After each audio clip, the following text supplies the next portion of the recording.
Good stuff. Tell us about our players of the week. Well, week in and week out, another young man's stepping up on the football field. Because there's so many great players to choose from, we've expanded our nominees this week to 6, and the vote's completely up to you. And here's some guys that stood out to us in week 7. Max DiDomenico, you've heard his name, Clemens do-it-all quarterback, and he player what?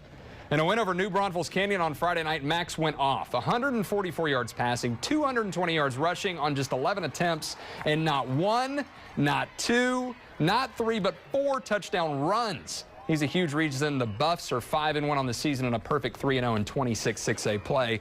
Another outstanding quarterback is doing his thing over at Veterans Memorial High School. We just spoke about them a second ago. Kalik Paulette. You know him very well from our highlights on the Fever. Paulette, another dual threat guy. He threw through the air several times in their 49-7 win over Jefferson. 164 yards and 2 scores. In fact, he ran for another 123 yards and scored 4 more touchdowns. How's that for total offense? And the biggest stars always show out on the biggest stage, and that's exactly what this young man did. Brandeis's Jordan Battles in front of that sellout crowd at Ferris Stadium in a top 5 showdown. He was running all over the place, averaging more than 10 yards per carry, going for 151 yards and 3 touchdowns.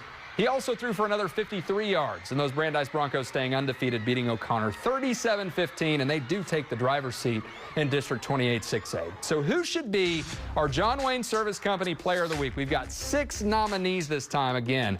And in addition to DiDomenico, Battles, and Paulette, we have Bernie Champion's Tamari Jenkins, Judson's Amari A. Bailey, and Navarro's Ethan Thomas. Head on over to johnwayne.com to place your vote. We're going.